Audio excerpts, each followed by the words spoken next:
Today, we talk about trauma, PTSD, anxiety, trauma bonding, the layers that surround our anxiety, depression, unconscious, shadow, dark night of the soul, heavier energies that require us to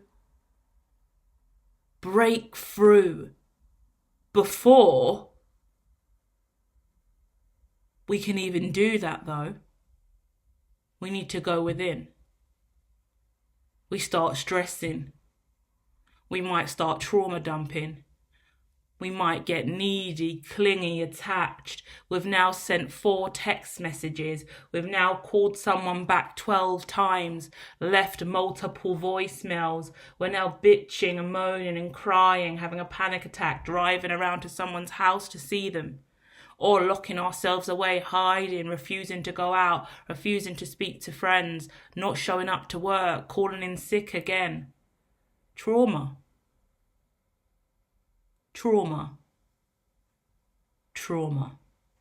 Now, firstly, trauma is a response, an outcome to something traumatic, obviously. But the spectrum of trauma and something that's traumatic in your life varies widely.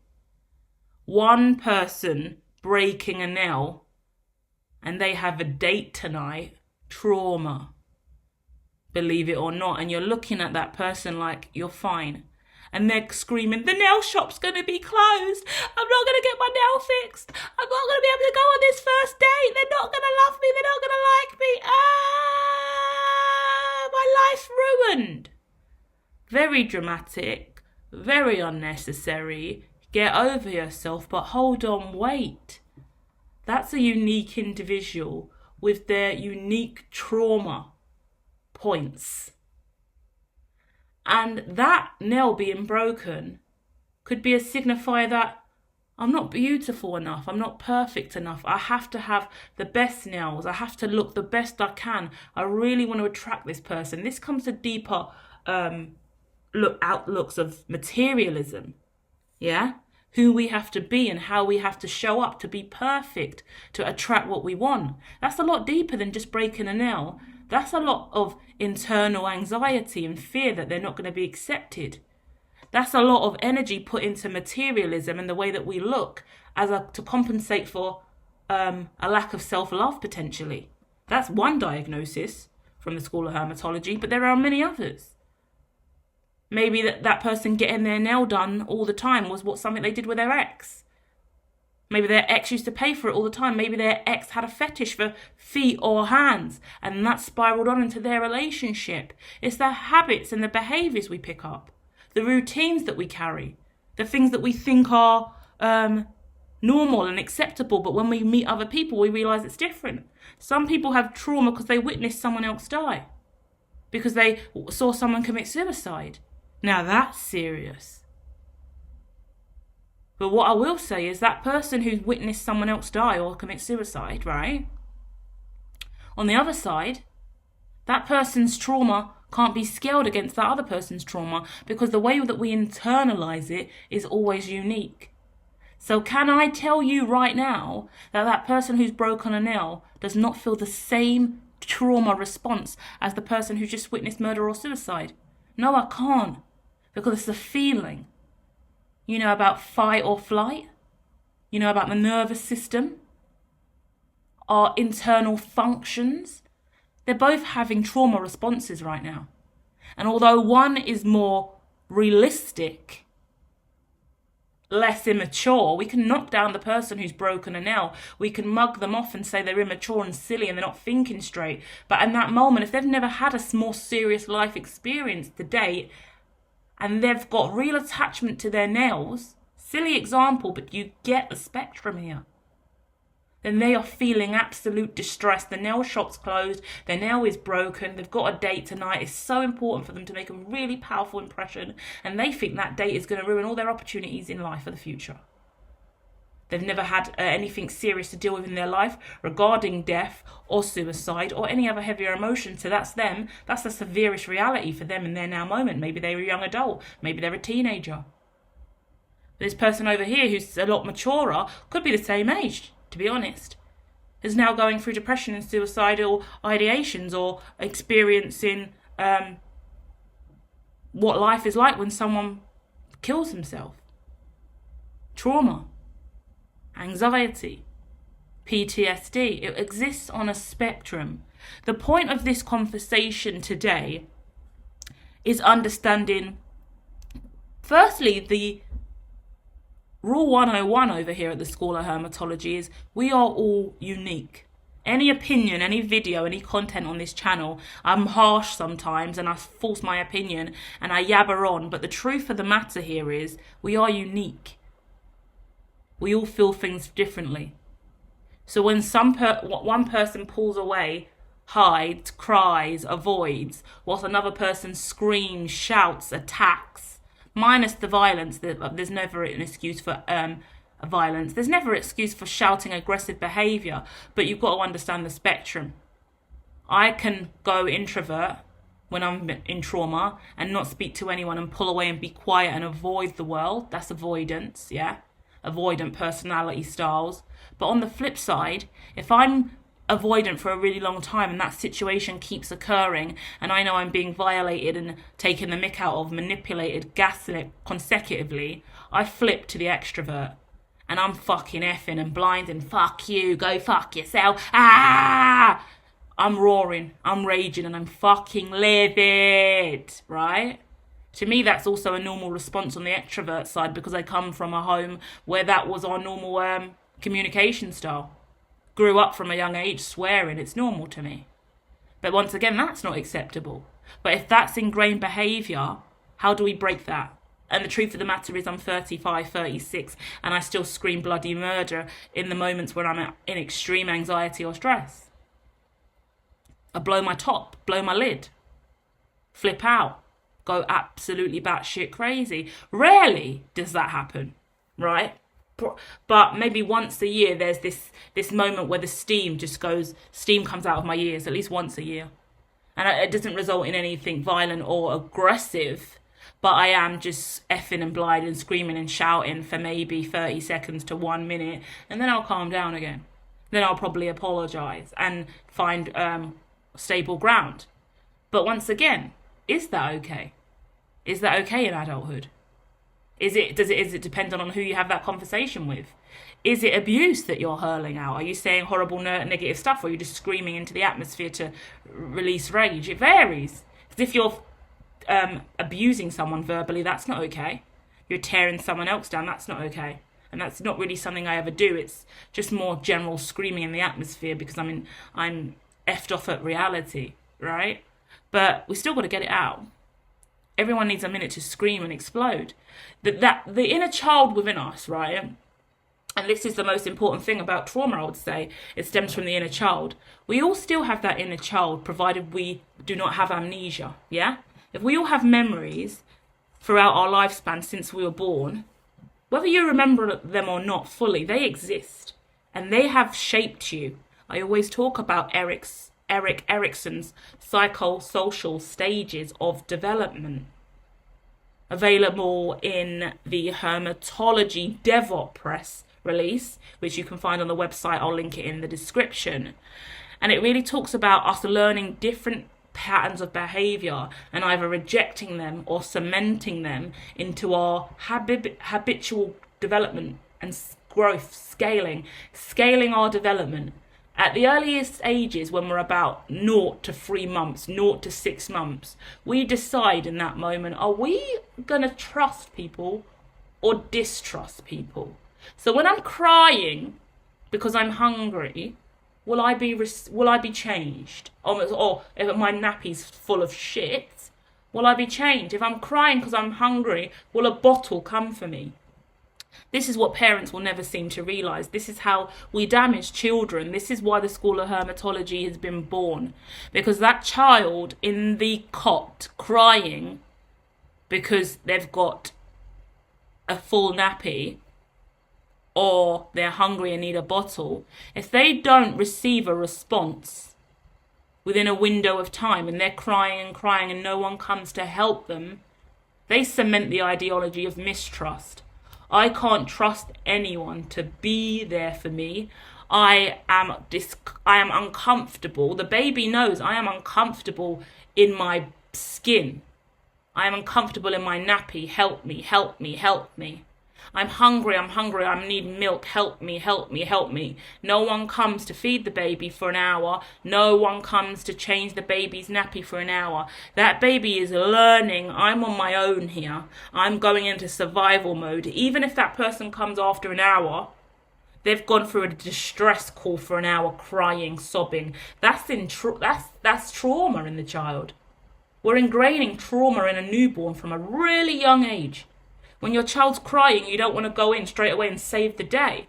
Super Nanny will teach you loads of techniques. Loads of books will teach you loads of techniques about how you slowly go in, check on the child, check the nappy, come back. You fed them already, they're not eating. You've got to find the right balance of how you do these things. But you've got to understand, do you want your child to grow up with strong stepping stones to success? That's like trust and autonomy versus mistrust and a lack of independence. Because what that child develops early at 3 months to 6 months, then at 1 year old and 4 years old and 7 years old and 9 years old and 12 years old, all of that shapes who they are. Also, I talk a lot about the ages of 8 and 7.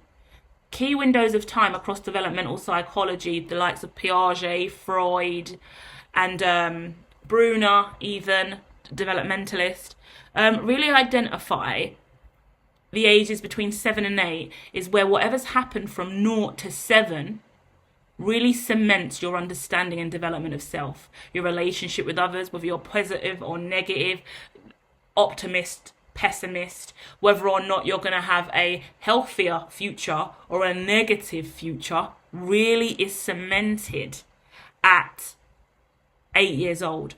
The way I look at it, and the way that I desire to raise my children and teach other people to raise their children, is give them the total liberation to be whoever they are all the way up until 8 years old, and they will serve themselves forever and be powerful and strong. Because there's nothing worse for me when I see a child reach the age of 8 and I can see that they've been stripped of their light. Because when you get to about 8, you can't believe in the imaginary play that you used to. You have to get more serious. You also come out of like early years in the curriculum. You're in national curriculum in the UK, which means you're now moving up into the higher years of education in primary school, and the play element of learning has been stripped away from you. You're getting more formalized. You're diving more into what many people would call psyop. What the formality of reality. Sounds a bit harsh to say you're being groomed, but I mean there's many different layers to grooming, and you're being groomed by the institution, by a curriculum. You're being given a very specific guidebook to make sure that you follow Key Stage 1 and Key Stage 2 in the national curriculum to evolve in the way in which society wants you to evolve to. Whatever kind of whether you go to a church school, public school, private school, faith school, is going to predict your output, and you're going to become one of these streamlined individuals. Unless you're neurodivergent, atypical, ASD, autism, or just out there, dyspraxia. There's different neurodivergent qualities that make it harder for you to fit in with that frame. That's why also hermitology is here, because I am one of those individuals, and we need more liberation in the unique child, unique person, unique inner child still needs to be nourished in adulthood. Adults still learn best through play, We still really do embrace computers and gaming and adulthood, the metaverse, VR, fun stuff for adults to do. The adult still needs an inner child. The adult still needs to be able to nourish a more youthful, playful side of self, right? Otherwise, how are they going to teach their child not to grow up and be a very rigid, stern person? You can still have play in your life whilst teaching your child physics, mechanics. Yeah? mathematics, coding, important stuff that children need to know for the future, right? So we have to keep pushing forward, understanding there are certain things we have to do. If you take on a job, you have to follow that job description. You have to act like everyone who works in that work environment. No matter where you work, your family act a certain way, behave a certain way, you have to act that way too. But when you pull away and when you have moments to yourself, which you must make time for, remember you're a unique individual. Remember you're a unique individual, and you're allowed to be, provided everything that you do is legal, right? No one ever promotes anything that's criminal or illegal, but sometimes we are made to feel like just being us is illegal. I like to do tarot, and I do it quietly in secret because my family's Christian, so that's kind of illegal in this house, right? Break the curse of what is and isn't illegal, right? And then obviously always never do illegal things. Stay within the binds of the law and do upstanding positive things that liberate you and make you feel better, because then you're not fighting against the tide as well. Anyone who listens to this is like, oh, well, this is a crime, but it's not a big deal. This is a crime, it's not a big deal. That's how any little crime that you take on and commit, it evolves to bigger crimes. And it evolves to you having to lie about who you really are. So when you can't look other people in your face or be around certain groups, can't hang out with them because they're all really clean and they don't commit crime, well then poor you, because in the future there's going to be a lot more restrictions on crime with AI and cyber technology, and criminals are going to lose every single time instantly. You're not going to be able to do crime, which means more than likely you're going to be factionless, homeless on the street, struggling to get by. And a lot of people that are going to be homeless on the street are going to be who? People with unresolved trauma. People who never found themselves. People who never overcame their inner child wounding. People that have been sitting on trauma for years and years and years, and it only brings up mental health and emotional well-being problems that have never been resolved. So I do suggest therapy, I do suggest counselling, I do suggest diving into spiritual practices that heal you. Oracle cards, tarot cards, in your own unique way. Tarot can send you down a very dark route if you pull on it in a spiritual way. The Hermitologist channel is over there with loads of tarot content. See how you feel about that. Check out other different readers online as well. See what makes sense to you. But then when I started tarot, it was about PECs. A very old school discipline for children with special educational needs. It was about stimuli, the stimulus of an image, a vision. Looking at a card like emojis you could look at and telling a story with emojis, which we do. Creating my own language to speak to the side of me that's suppressed. My inner child needs to have a voice. The cards I started using was Doreen Virtue's Oracle deck, and it was trust in yourself. Be more independent, become an entrepreneur, entrepreneurship, which led me on an entrepreneur route, and now I'm here, you know. Follow your heart's desires. Love yourself more. Like, the cards that come with subtle wording like that really lift you up and build your self-esteem. Yeah, so this is about self-love, self-care, building self-esteem, and building strong, stable footing in your reality. That also links to Maslow's hierarchy of needs, which I'm sure you've all been seeing because that's been going viral for ages now. The pyramid that has self-actualization at the top. That's also available in the DevOps publication, once again, link below. You might have to click the download button for the Google Drive version because it is chunky.